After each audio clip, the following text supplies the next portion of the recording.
มิ้นเกิดอุบัติเหตุรุนแรงที่เนปาล The horse is jumping from here. เฉียดตายที่สุดในชีวิตที่เคยเดินทางมาเลย After horseman is loose here, then from here, this is fell down. After you also fell down. After there, you come here too.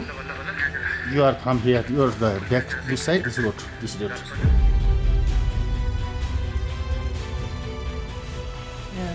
Great. Sorry.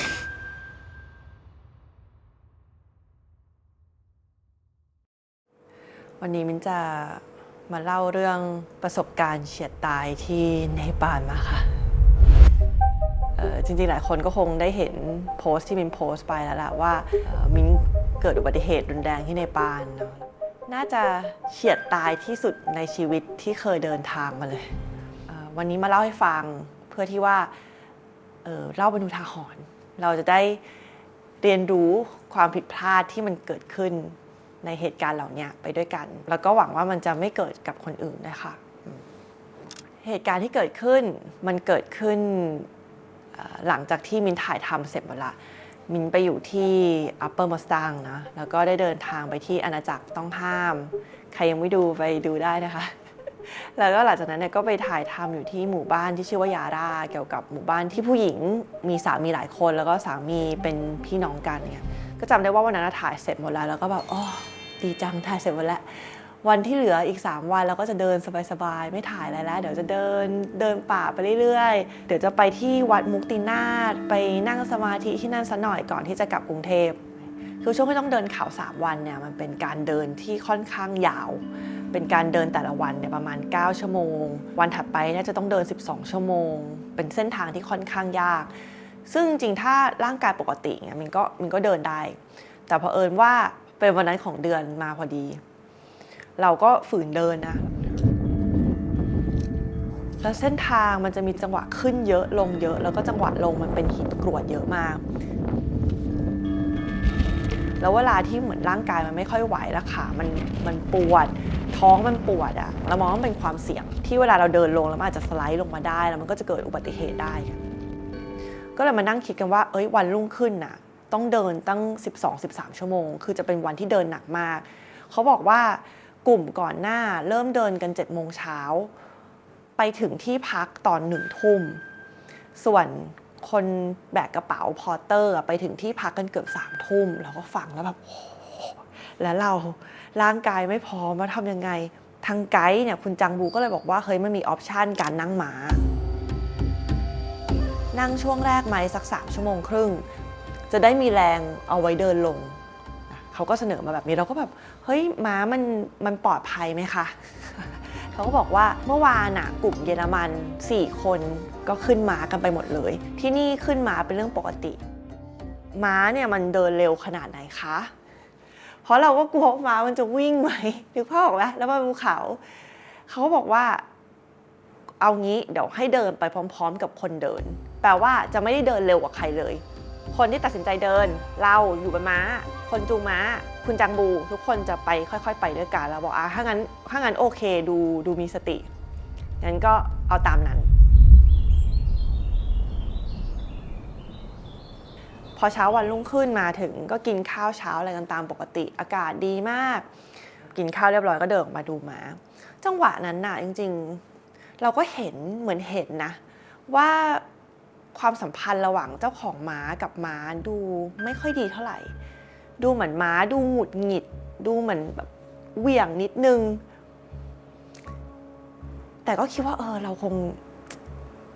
คิดมากไปไม่เป็นไรหรอกอย่างเงี้ยแล้วเขาก็บอกว่าโอเคตอนนี้ยังไม่ขึ้นม้านะเดี๋ยวเราเดินข้ามสะพานหมู่บ้านไปฝั่งตรงข้ามก่อนเราค่อยขึ้นม้ากันโอเคค่ะเราก็เดินไปเขาก็จูงม้าเดินไปรอเราอยู่อีกฝั่งนึงเราก็ค่อยๆเดินไปแล้วยังคุยดีหนังม้าสบายใจอะไรเงี้ยไม่ต้องเดินพอไปถึงอีกฝั่งนึงม้าเขาก็รอแล้วเราก็ขึ้นม้าไปทุกอย่างดูปกติมากเลยอ่ะก็ขึ้นม้าก็ตัวเล็กๆแล้วก็เอาเท้าเนี่ยสอดเข้าไปในที่ใส่ขาม้าเนาะเราก็บอกถามว่าเราต้องจับตรงไหนเขาบอกก็เดี๋ยวจับสายนะแล้วก็โอเค คือมินท์ว่ามินประมาทเองด้วยที่มินลืมถามว่าถ้าม้าวิ่งเราต้องทำยังไงถ้าม้ากระโดดต้องทำยังไงคือเราไม่ได้ถามเหตุการณ์เหล่านี้ไว้เลยนี่เขาก็ไม่ได้บอกอะไรเราก็เลยแบบเขาก็จูงไปด้วยแหละคงไม่เป็นไรหรอกขึ้นไปได้ประมาณ2 นาทีตอนนั้นก็ก้มลงไปรูปม้าแล้วบอกเป็นเด็กดีนะลูกอะไรอย่างเงี้ยสื่อสารเป็นเด็กดีนะลูกวันนี้เราไปด้วยกันนะเป็นเหมือนแบบนางฟ้านางสวรรค์คนหนึ่งเขาแหละ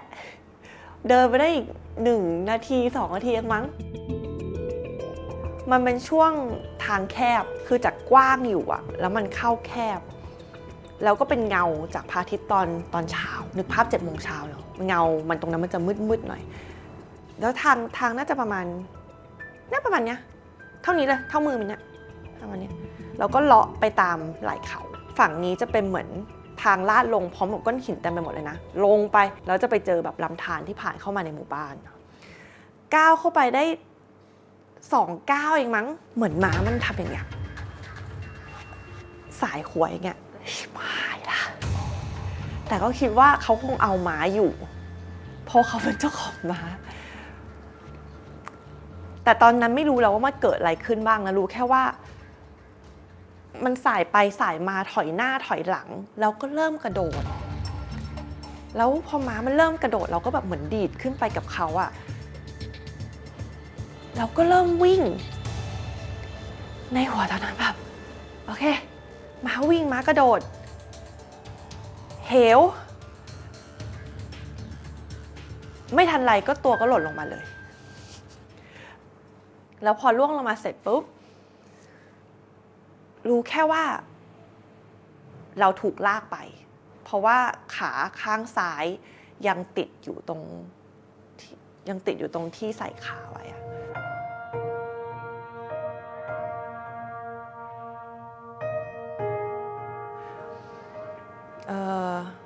คนที่เห็นเหตุการณ์นั้นคือคุณจังบูนะแล้วก็เพื่อนอีกคนหนึ่งที่ร่วมทางไปด้วยกันก็บอกว่าสิ่งที่มันเกิดขึ้นก็คือคุณจังบูเนี่ยเขาเดินอยู่ข้างหลังม้าของมินนะ The horse is jumping. I saw it like this, behind the 2 legs, jumping. After that, the horse guys try to catch. แล้วก็คนคุมม้าเขาไม่ได้จับคอม้าที่แน่นๆอ่ะเขาจูงสายยาวเพราะฉะนั้นพอจูงสายยาวม้าเขาก็เลยมีพื้นที่ขยับพอจะจับนี่ก็คือเดินหน้าถอยหลังม้าก็กระโดดเตะเข้าหน้าของคนจูงม้าแล้วก็เตะซ้ำอีกทีเข้าที่สะโพกทำให้คนจูงม้าเหมือนเขาไม่มีแรงที่จะดึงม้าต่อแล้วเขาก็เลยปล่อยเชือกแล้วจังหวะที่เขาปล่อยเชือกก็เป็นจังหวะที่ม้ามันควบไปข้างหน้านี่แหละแล้วภาพที่เขาเห็นก็คือมิ้นก็ล่วงลงมาอานม้าก็ล่วงลงมา After horseman is loose here, then from here, this one fell down. After you also fell down, because the seat also fell down. After there, you back this side is from here, this road. ความรุนแรงของม้าที่เขากำลังควบแล้วเหมือนพยายามสลัดเราออกอะสิ่งที่เขาเห็นมันคือฝุ่นมันตลบไปหมดแล้วก็เป็นตัวมิ้นท์ถูกเหวี่ยงซ้ายเหวี่ยงขวากระแทกไปเงี้ยป๊อปป๊อปป๊อปป๊อปป๊อปไปกับพื้น After that, horse is very running, jumping, and we are a little bit far away, so we very scared. And then for you, sister is very always fell down in the horse jumping, and the one feet is on the horse. One feet is like this. The horse jumping, for me like this. 2 meter, 3 meter. แล้วตอนนั้นคือเขาเหมือนแบบเขาหายใจไม่ออกเพื่อนที่ไปด้วยกันเขาเหมือนแบบเขาบอกเขารู้สึกถึงแบบกระเพาะอาหารแบบในช่องท้องเลยว่ามันแบบมิ้นตายแน่ๆเขาบอกว่ายังไงมิ้นก็ไม่มีทางรอดจากเหตุการณ์นี้ได้หรือถ้ารอดได้ก็น่าจะไม่เหมือนเดิม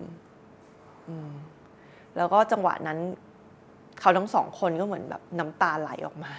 After 1 second, 3 seconds later, I thought maybe you are not like. Yeah, Yes, feeling like that. Me too, same. You cry, eh? You crying? Yeah. I just go to catch fast, but horse more jumping. Yeah, I cry right away. Yeah, you cry on the phone. Like at the moment, like because the intensity how much is dead. Like I cry right away. Yeah. After that I scream, but before I cry. It was that bad Yes. Just feeling that. Yes, otherwise I wouldn't have that feeling. I wouldn't cry. It was like, Yeah. More than 25 years old, like a long trekking journey, but not like this happened is my first time. yeah. It's very difficult. Sorry.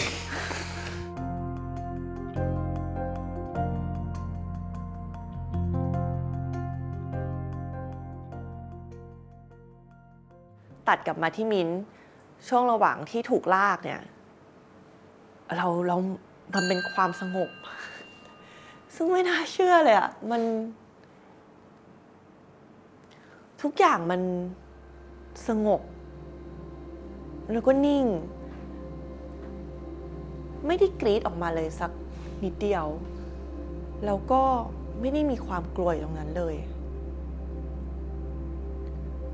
เหมือนนะตอนนั้นรู้แค่ว่าโอเคเราโดนลากอยู่นะขาเราติดเราจะเอาขาออกยังไงดีเราก็มองเห็นว่าเนี่ยคือหางม้าแล้วก็จะมีขนตรงพอหางลงมาแล้วมันก็จะมีขนตรงก้นเขาอะค่ะมินก็เลยเหมือนเกรงตัวขึ้นมาแล้วก็คว้า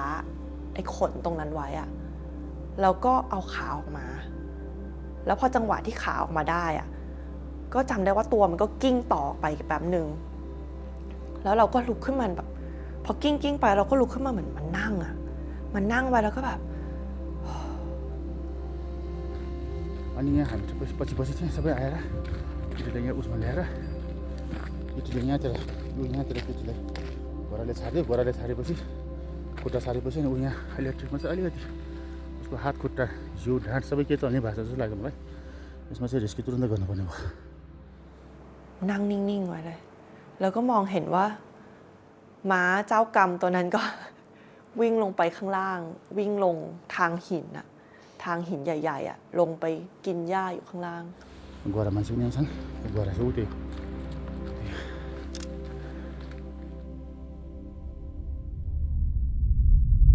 พอทุกคนมาถึงเราเขาบอกว่าเจ็บตรงไหนบ้างเธอเป็นยังไงบ้างเงี้ยเขาบอกหลังเจ็บหลังเขาก็เลยเหมือนเปิดเสื้อขึ้นมาดูอะแล้วเราก็ได้ยินเสียงแบบเราก็แบบมันแย่มากเหรอมันแย่มากเหรอเพราะเรารู้ว่าตอนเราโดนลากไปอะเหมือนหลังเราถูกพื้นอะแล้วมันมีหินอะแล้วเขาก็บอกว่าไม่เป็นไรเธอเดี๋ยวนอนลงแล้วเขาก็เหมือนพอเตอร์ก็มาเอากระเป๋าวางแล้วก็ให้เราเหมือนนอนลงแล้วก็ถอดรองเท้าเพื่อเช็คขาแล้วในตอนนั้นเขาก็โทรหาบริษัทประกันเนาะวันนี้เป็นสิ่งที่ทุกคนจะต้องตั้งใจฟังมากๆนะคะเรื่องประกันอุบัติเหตุที่เนปาลหรือว่าพื้นที่สูงทั้งหลายเนี่ยคือตอนนี้ในไทยอ่ะถ้าความสูงเกิน 3,000 เมตรประกันก็จะไม่รับประกันแล้วเนาะ ไม่ว่าจะประกันในไหนในไทยที่ในป่านี่เขาก็แทบจะแบนทั้งหมดแล้วเพราะว่ามีนักเดินป่าหลายคนเนาะที่อาจจะใช้ประกันโดยที่ไม่จำเป็นแปลว่าอาจจะเดินขึ้นไปแล้วขี้เกียจเดินลงมาก็เลยบอกว่าป่วยแล้วก็เรียกเฮลิคอปเตอร์พอเรียกเยอะๆเข้าเฮลิคอปเตอร์ไม่ถูกเนาะบริษัทประกันก็เลยตัดสินใจแบบยกเลิกประกันที่เนปาลแทบจะทุกบริษัทเลยค่ะทีนี้มันก็เลยเป็นสาเหตุว่าทำไมมิ้นซื้อประกันกับบริษัทนี้ชื่อว่า Global Rescue เป็นบริษัทประกันมาจากอเมริกาเหมือนเราเคยเห็นชื่อเขาเห็นชื่อตามหน้าแบบโซเชียลมีเดียต่างๆพร้อมกับช่วงแผ่นดินไหวเองมันก็เคยเห็นบริษัทประกันเนี้ยกับเฮลิคอปเตอร์ด้วยเราก็เลยจำติดตามันคงดีมากๆ Global Rescue แล้วประกันที่ซื้อมาเป็นประกันสำหรับการอพยพหนีภัยโดยเฉพาะไม่ครอบคลุมค่ารักษานะครอบคลุมเฉพาะการอพยพหนีภัยด้วยเฮลิคอปเตอร์ก็จ่ายไป10,000 กว่าบาทไม่ถูกนะสำหรับเวลา10 วันไงคะเพื่อนมินก็โทรหา Global Rescue เลยโทรไปแล้วก็จำได้เลยว่าเขาหงุดหงิดมากเพราะว่าคนที่รับสายอะอารมณ์ว่าเราโทรไปเคลมของที่ Shopee Lazada อย่างนี้มากกว่าที่จะคิดว่านี่มันคืออุบัติเหตุที่มีชีวิตคนเข้ามาเกี่ยวข้องเขาก็ถามว่าอยู่ไหนเนี่ยนี่ก็บอกว่าอยู่หมู่บ้านไกลมากเลยอยู่ที่ Upper Mustang หมู่บ้านตรงนี้ไม่มีอะไรเลยเนี่ยตอนนี้เขาโดนม้าลากมาเราไม่รู้เลยว่าข้างในเจ็บปวดขนาดไหนคือเราไม่รู้ว่ามีเลือดออกภายในหรือเปล่าสมองได้รับความกระทบกระเทือนไหมเพิ่งเกิดขึ้นเมื่อ2 เดือนที่แล้วช่วยบอกได้ไหมว่าต้องทำยังไงแล้วเราสามารถให้เฮลิคอปเตอร์มารับได้ไหมสิ่งที่เขาตอบกลับมาคือไปหาคลินิกแถวนั้นหรือยังบอกว่ามันไม่มีคลินิกเพราะมันเป็นพื้นที่ห่างไกลเธอเข้าใจใช่ไหมเนี่ยนี่คือได้ยินที่ เขาก็คงตะโกนคุยกันอยู่เธอเข้าใจใช่ไหมเขาบอกว่าโอเค sir I will call you back แล้วหลังจากนั้นเขาไม่เคยโทรกลับมาค่ะเราติดต่อเขาได้อีกทีผ่านบริษัททัวร์ของเราที่เราจองไปนะคือจาก Trek Around Nepal นะซึ่งเป็นบริษัทเล็กๆที่ดีมากๆนะทันทีที่เขาได้รับแจ้งข่าวจากไกด์คุณจังบูปุ๊บเขาก็ประสานกับ Global Rescue แล้วก็ได้ WhatsApp มาแล้วหลังจากนั้นเราถึงจะมี WhatsApp ติดต่อ Global Rescue แล้วเขาก็อธิบายว่าพื้นที่ตรงนี้มันเป็นพื้นที่พิเศษเฮลิคอปเตอร์ไม่สามารถเข้ามาได้ทันทีเป็นพื้นที่ห้ามบินมันต้องมีการขอเพอร์มิทพิเศษในการเข้าพื้นที่ซึ่งสำนักงานเพอร์มิทเนี่ยมันอยู่ที่จอมซอมที่ได้ยินมานะหมายถึงว่าที่เขาคุยกันนะหลายคนจะงงว่าในระหว่างที่ฉันนอนอยู่ฉันได้ยินเยอะขนาดไหนก็ในระหว่างที่ฉันนอนอยู่นี่แหละค่ะหูฉันก็ฟังคือสำนักงานเพอร์มิทมันอยู่ที่จอมซอมมันเปิด 10 โมงตอนนั้น 8 โมงเช้า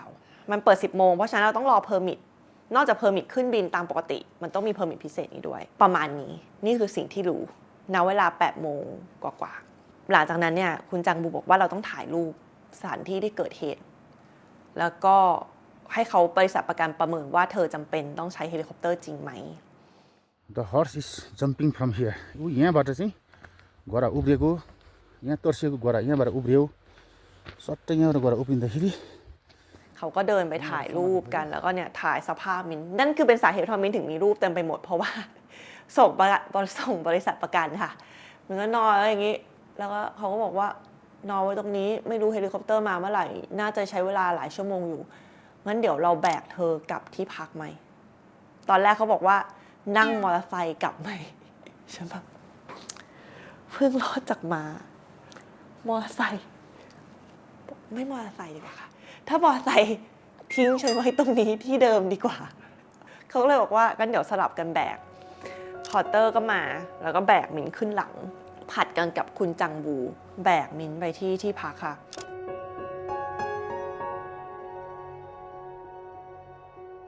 พอไปถึงที่พักเราก็ได้เข้าไปนอนในห้องแล้วนอนห่อตัวในถุง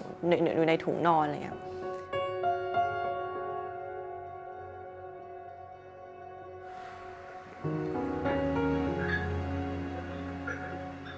คุณป้าเขาก็กลับมาเหมือนทุกคน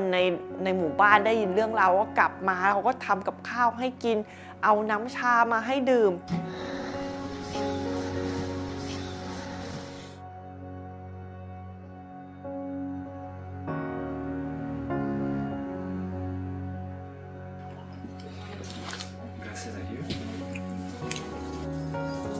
आलु अझै के अरे पेपर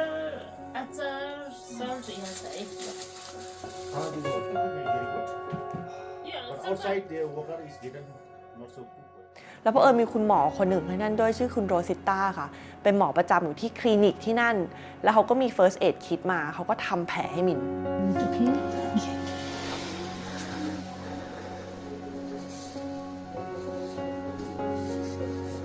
เขาเหมือนเอาหินออกจากแผลเพื่อไม่ให้มันอักเสบเนาะ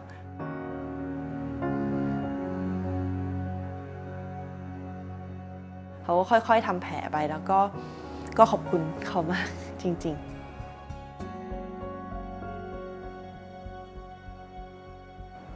แล้วระหว่างนั้นเราก็รอเฮลิคอปเตอร์ค่ะการรอเป็นไปอย่างเนิ่นนานนะเพราะเขาบอกว่าเที่ยงแล้วเพอร์มิทก็ยังไม่ออกบ่าย2เพอร์มิทก็ยังไม่ออกบ่าย3เพอร์มิทก็ยังไม่ออกคืออันนี้เป็นสิ่งที่รับรู้จาก Global Rescue ว่าเพอร์มิทไม่ออกเพอร์มิทไม่ออกเพอร์มิทไม่ออกเนาะรอเฮลิคอปเตอร์อยู่นะคะรอเฮลิคอปเตอร์4 ชั่วโมงแล้วยังไม่มาเพราะว่าต้องมีเพอร์มิทพิเศษเข้าพื้นที่ตรงนี้แล้วก็ต้องมีตำรวจนั่งเฮลิคอปเตอร์มาด้วยเพื่อมาสอบสวนเหตุการณ์ที่เกิดขึ้นตอนนั้นน่ะคิดแค่ว่ารัฐบาลเนปาลเขาใช้เวลานานขนาดนี้ในการออกเพอร์มิทเขาไม่กลัวนักท่องเที่ยวตายเลยเหรอเราคิดอย่างเงี้ยเพราะว่าถ้าเราเลือดออกข้างในหรือว่าเราแบบหัวฟาดพื้นไปอย่างเงี้ยมันนานนะเกิดเหตุการณ์8 โมงบ่าย2ยังไม่มีเฮลิคอปเตอร์บ่าย3ไม่มีเฮลิคอปเตอร์จำได้คุณจังบูเขาก็พูดขึ้นมาว่าเพอร์มิทน่าจะออกตั้งแต่11 โมงแล้วแต่ว่า Global Rescue เขาทำงานกับ เฮลิคอปเตอร์บางสายการบินเท่านั้นบางบริษัทเท่านั้นนั่นแปลว่าเป็นไปได้ว่าเฮลิคอปเตอร์เนี้ยบินมาจาก Everest Region คือเขาอาจจะยุ่งอยู่เพราะมันเป็นไฮซีซั่นที่ Everest กว่าที่เขาจะมาหาเราได้อะมันก็ผ่านไป9 ชั่วโมงซึ่งมันก็เหมือนไม่ใช่การกู้ภัยแหละมันเป็นการกู้ซากที่เหลืออยู่ของคนที่ประสบอุบัติเหตุเนาะเพราะว่าตอนนั้นน่ะทางบริษัททัวร์ Trek Around Nepal เนี่ยเขาก็บอกว่ามีเฮลิคอปเตอร์ประจำอยู่ตรงจอมซอมเนี่ยห่างไป20 นาทีเรียกเลยได้ไหม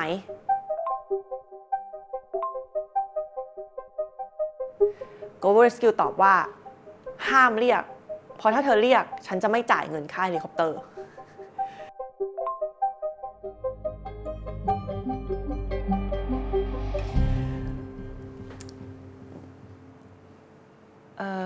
จนบ่าย 4ค่ะก็ได้ยินข่าวส่งมาว่าว่าเพอร์มิทออกแล้วเฮลิคอปเตอร์มาประจำละ4 โมงครึ่ง4 โมง 40เฮลิคอปเตอร์จะมาถึง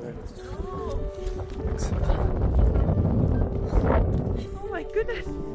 thank you so much Oh my goodness oh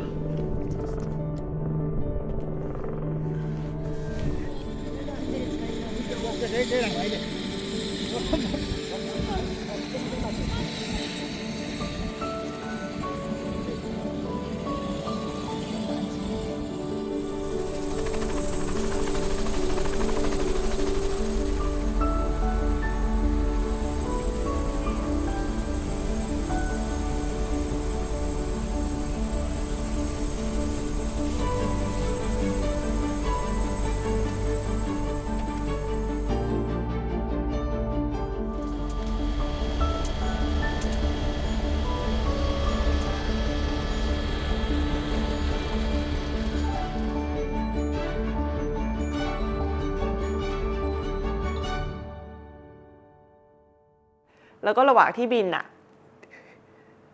มีช่วงที่ฝนตกหนักแล้วก็ลมแรงมาก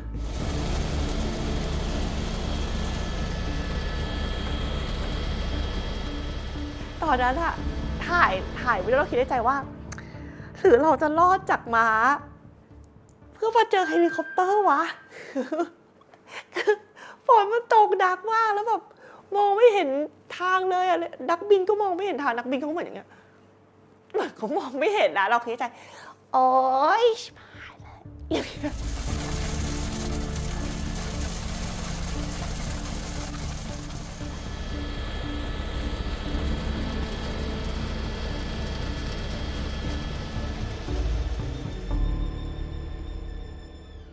แต่เขาก็รอดมาได้ค่ะเขาก็วิ่งแบบผ่านฝนอะไรมาได้เราไปถึงที่โรงพยาบาลค่ะตอน6 โมงครึ่งเกือบทุ่มหนึ่งซึ่งมันนานเนาะเกิดเหตุ8 โมงเช้าถึงโรงพยาบาลทุ่มครึ่งแต่เราก็ได้แลนด์ลงหลังคาโรงพยาบาลเลยนะถือว่าเป็นประสบการณ์ใหม่ๆเป็นประสบการณ์ใหม่ๆที่ไม่เคยเกิดขึ้นจำได้เลยว่ามันใช้เวลาบินประมาณ1 ชั่วโมงครึ่งอะทันทีที่เฮลิคอปเตอร์แลนด์ปุ๊บบุรุษพยาบาลนางพยาบาลวิ่งออกมาพร้อมเตียงแล้วก็เอาเราลงตอนนั้นนั่งมาเจ็บมากเจ็บก้นมากเพราะว่าก้นฟาดอย่างหนักมากนะแต่ไม่รู้ว่ามันเสียหายขนาดไหนแต่ว่าฟาดหนักมากรอมาเอ็กซเรย์ผู้อำนวยการอะไรมาเต็มไปหมดเลยแบบมาชุดใหญ่คุณหมอพาไปอัลตราซาวด์เช็คดูว่าอวัยวะภายในกระทบกระเทือนไหม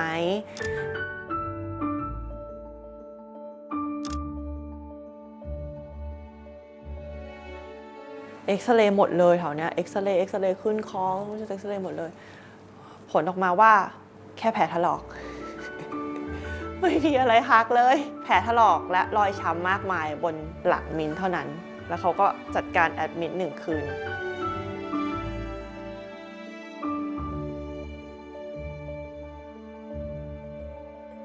จำได้ว่าคนจาก Global Rescue มายืนรอเป็นเหมือนเจ้าหน้าที่มาเขาบอกว่าเขาถูกส่งมาเพราะว่าดูเหมือนว่าจะมีเสียงบ่น